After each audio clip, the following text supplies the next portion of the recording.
Beberapa waktu yang lalu, sebuah diskursus yang viral beredar di media sosial tentang penghapusan aplikasi Injil berbahasa Minang. Fenomena ini berada di puncaknya ketika Gubernur Sumatera Barat, Irwan Prayitno, menyurati Menkominfo, Johnny Gerard Plate, tertanggal 28 Mei 2020, dengan isi pesan meminta Menkominfo untuk menghapus aplikasi tersebut dengan alasan bahwa masyarakat Minangkabau telah menjadi resah dan agar aplikasi yang sejenis tidak lagi muncul di kemudian hari. Akhirnya, aplikasi itu pun hilang dari Play Store Google. Dalam video ini, saya tidak akan berfokus pada suku, agama, ras, dan antar golongan, atau yang disingkat SARA, tetapi saya akan melihat dari perspektif Critical Discourse Analysis yang disingkat CDA, atau analisis wacana kritis. Seperti yang kita ketahui, bahwa analisis wacana kritis adalah bidang interdisipliner yang berfokus pada analisis teks, analisis proses produksi teks, konsumsi dan distribusi teks, serta analisis sosiokultural dari peristiwa-peristiwa diskursif secara keseluruhan. Dengan kata lain, kita juga dapat mengatakan bahwa CDA ini berfokus pada hal-hal yang lebih luas, yang dapat mencakup organisasi sosial, representasi budaya, praksis politik dan ideologis, pembuatan dan pemanfaatan teknologi baru dalam belajar dan berkomunikasi, manajemen konflik, peran di tempat kerja, kejahatan, keadilan, kelangsungan hidup, serta identitas, dan bahkan tentang peningkatan kualitas hidup. Itulah mengapa David Machin dan Andrea Mayer mengatakan bahwa CDA ini tidak berfokus pada penggunaan bahasa, tetapi pada karakter linguistik dari suatu proses dan struktur sosial dan budaya. Lebih lanjut, mereka katakan bahwa CDA mengasumsikan bahwa hubungan kekuasaan itu bersifat diskursif, sehingga dapat dikatakan bahwa kekuasaan itu ditransmisikan dan dipraktikkan melalui sebuah wacana.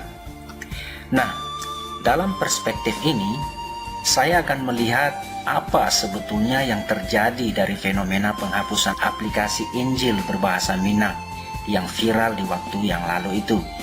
Perlu untuk kita ketahui di sini bahwa sebuah wacana menurut Leeuwen merupakan rekontekstualisasi praktik sosial, atau menurut Foucault adalah cara untuk membentuk pengetahuan melalui praktik-praktik sosial, bentuk-bentuk subjektivitas, dan hubungan kekuasaan yang melekat dalam pengetahuan itu. Nah, alasan mengapa aplikasi Injil berbahasa Minang dihapus menurut Gubernur Sumatera Barat karena tidak sesuai dengan budaya dan adat istiadat Minangkabau dan dianggap telah meresahkan dan menjadi polemik dalam masyarakat Minangkabau. Selain itu, juga karena adanya dalil falsafah adat Minangkabau, yaitu adat Basandi Syarat, syarat Basandi Kitabua, yang artinya adat yang didasarkan pada syariat Islam, yang mana syariat tersebut didasarkan pada Al-Quran. Nah, di sini beberapa pertanyaan dapat saja muncul. Pertanyaan pertama, apa hubungan antara aplikasi teknologi Injil berbahasa Minang dengan adat Minangkabau? Anda harus pahami bahwa sebuah teknologi seperti aplikasi yang dimaksud adalah produk dari pekerjaan profesionalisme yang dikerjakan oleh komunitas yang menamakan dirinya dalam situs Faith Comes by Hearing.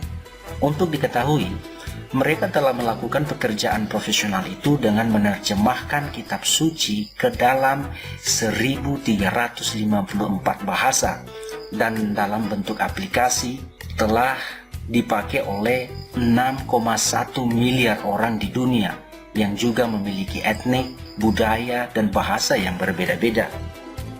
Teknologi secara aksiologis bersifat bebas nilai. Artinya, kebermanfaatan dari penggunaannya tergantung pada penerimaan individu atau komunitas tertentu, sehingga di sisi lain tiap individu atau komunitas tidak dapat menghalangi atau melarang distribusinya dalam konteks multikultural, di mana individu atau komunitas tersebut berada dalam wilayah multikultural yang dimaksud. Nah, di sisi lain, adat itu merupakan bentuk penyataan sikap dan perilaku oleh komunitas budaya tertentu yang dianggap sebagai sebuah tradisi turun-temurun yang disepakati bersama oleh komunitas tertentu dan menjadi klaim bagi komunitas lokal tersebut. Jadi, adat adalah salah satu bagian konsep dari sebuah budaya. Adat yang adalah praktik sosial budaya lokal ini secara aksiologis mengacu pada praktik-praktik yang bersifat terikat nilai, sehingga adat tidak bisa bersifat bebas nilai dalam konteks multikultural atau konteks yang lebih luas. Nah, di sini kita harus pahami bahwa adat adalah bagian dari budaya yang memang harus kita lestarikan dalam komunitas lokal masing-masing, sehingga tidak berarti bahwa adat dapat mengklaim elemen-elemen sosial lainnya seperti bahasa, pemikiran, keyakinan, agama, dan lain-lain sebagai milik dari adat tertentu. Jadi, hubungan antara produk teknologi dan adat istiadat itu bersifat relatif dan independen. Artinya, penerimaan produk teknologi itu bersifat relatif pada individu atau komunitas tertentu, namun bersifat independen dalam pendistribusiannya. Sebaliknya, adat atau budaya tertentu bersifat independen bagi komunitas lokalnya terhadap produk teknologi, namun bersifat relatif dalam hal penerimaan produk teknologi dalam konteks multikultural atau masyarakat heterogen, sebab beberapa individu atau komunitas lainnya dapat saja menerima dan memanfaatkan produk teknologi tersebut. Nah, pertanyaan kedua, apakah penguasa di Sumatera Barat, dalam hal ini pemerintah daerah dan organisasi adat Minang, memahami konsep pemilahan dan hubungan antara bahasa, budaya, agama, dan pekerjaan profesional? Anda harus pahami bahwa bahasa, budaya, agama, dan pekerjaan profesional adalah elemen-elemen sosial. Nah, berbicara tentang konteks sosial, maka kita berbicara tentang kepemilikan orang banyak, bukan kepemilikan individu atau komunitas tertentu. Dengan kata lain, kita tidak dapat mengklaim bahwa bahasa dan budaya-budaya Indonesia hanyalah milik bangsa Indonesia, atau bahasa dan budaya Minang hanyalah milik etnis Minang. Tetapi yang harus kita pahami adalah bahwa bahasa dan budaya-budaya Indonesia serta bahasa dan budaya Minang adalah milik seluruh bangsa di dunia yang menggunakannya, dan oleh karenanya pelestariannya dapat dilakukan oleh bangsa manapun juga, terkhusus bagi masyarakat Indonesia secara keseluruhan. Logika sederhananya begini: jika etnis Minang mengklaim bahwa bahasa dan budaya Minang adalah hanya milik adat etnis Minang dan tidak boleh digunakan atau didistribusikan oleh etnis lain dalam bentuk apapun, maka itu berarti bahwa etnis Minang tidak boleh menggunakan dan mendistribusikan bahasa dan budaya lainnya dalam bentuk apapun juga, termasuk bahasa dan budaya Indonesia, bahasa dan budaya Arab, dan lain-lain. Jadi, haruslah dipahami bahwa bahasa dan budaya dapat digunakan atau diaplikasikan dan didistribusikan secara luas oleh siapapun dan dalam bentuk apapun, termasuk aplikasi Injil berbahasa Minang. Sebab itu adalah pekerjaan profesional, tidak ada kaitannya dengan hukum adat, apalagi memang bertujuan untuk keperluan literasi lintas agama. Nah, perlu juga dipahami bahwa bahasa dan budaya adalah dua variabel yang secara filosofis terpisah. Walaupun sebagian orang menganggap bahwa bahasa adalah bagian dari budaya, namun sebetulnya bahasa itu adalah pembentuk budaya, sehingga bahasa bukan bagian dalam budaya. Nah, bahasa masuk menjadi bagian dalam budaya karena memahami budaya itu sebagai perilaku dan norma sosial, yang mana bahasa menjadi bagian dalam penentu perilaku sosial itu. Jauh sebelum terbentuknya dan disebut sebagai budaya, bahasa itu telah eksis digunakan sejak manusia pertama, yaitu Adam dan Hawa.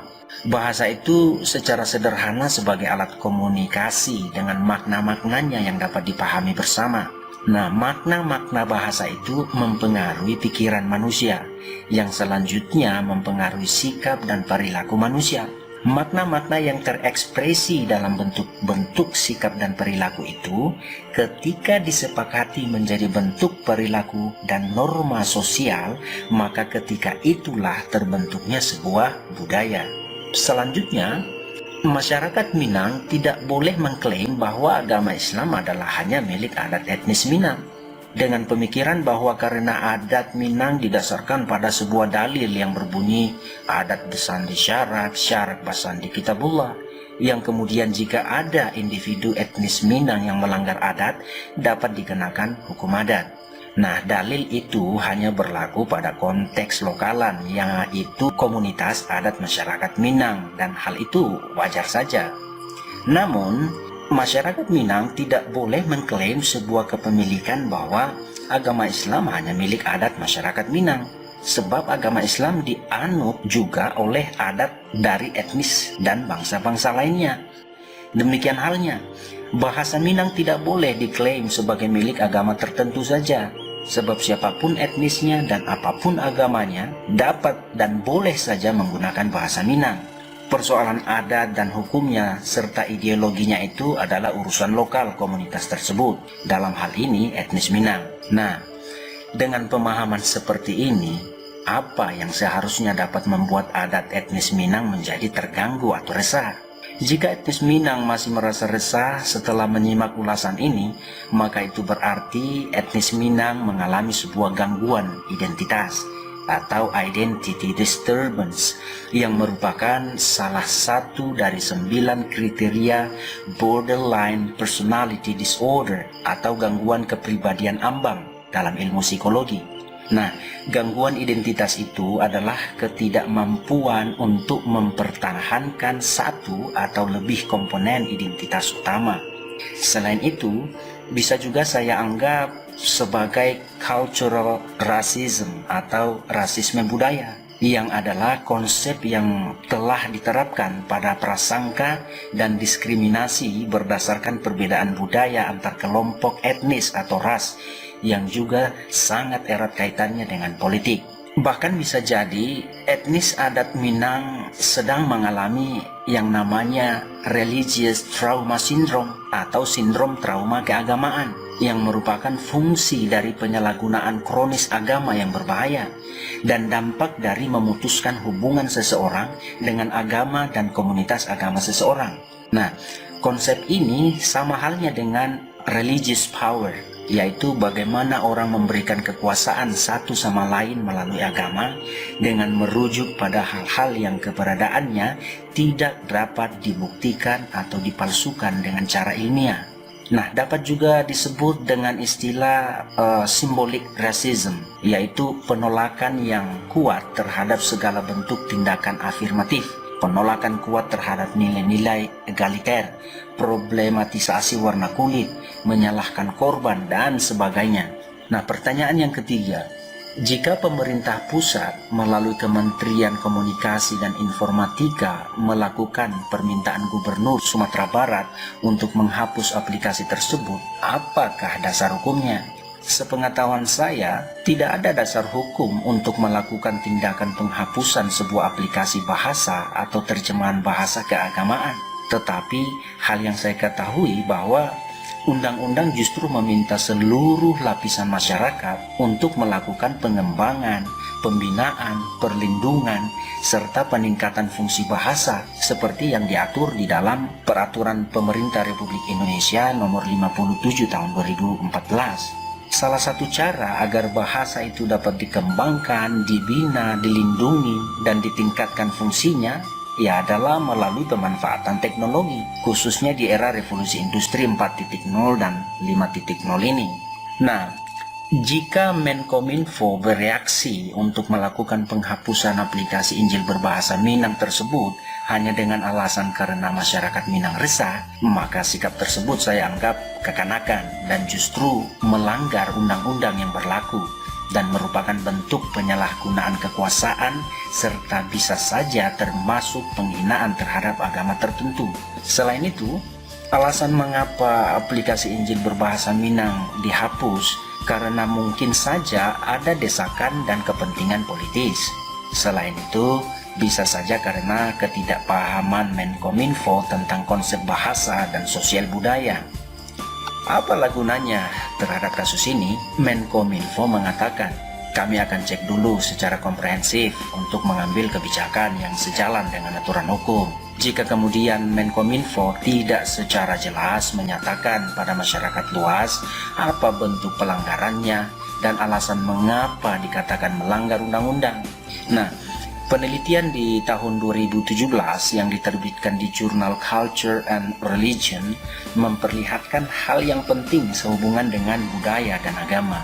Penelitian itu mengatakan bahwa sementara penistaan dan penghinaan agama biasanya dinilai secara hukum atau teologis dengan berfokus pada wawancara dan kepentingan terkait, masyarakat sebetulnya dapat mengamati bagaimana pelanggaran tersebut dapat bermanfaat secara politik dan bagaimana reaksi hukum terhadap mereka itu dapat bertujuan untuk melindungi hal-hal yang sekuler yang justru tidak harus ditempatkan dalam ranah agama.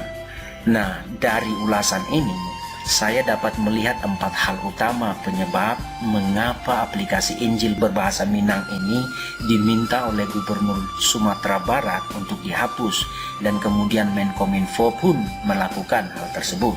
Hal yang pertama, ini persoalan cultural racism, bahwa adat etnis Minangkabau bersikap rasisme budaya terhadap persoalan hadirnya aplikasi Injil berbahasa Minang. Nah, hal yang kedua yang dapat saya lihat yaitu persoalan identity disturbance, bahwa adat etnis Minangkabau mengalami gangguan identitas dengan hadirnya aplikasi Injil berbahasa Minang. Hal yang ketiga yang dapat saya tangkap yaitu persoalan religious trauma syndrome, bahwa adat etnis Minangkabau sedang mengalami sindrom trauma keagamaan. Dan hal yang keempat yang dapat saya pahami, ini persoalan abuse of power, bahwa pemerintah melalui Keminfo telah melakukan penyalahgunaan kekuasaan terhadap kehadiran aplikasi Injil berbahasa Minang dengan menghapusnya dari Google Play Store tanpa melalui prosedur hukum yang berlaku. Terima kasih telah menonton video ini dan sampai jumpa pada video-video berikutnya.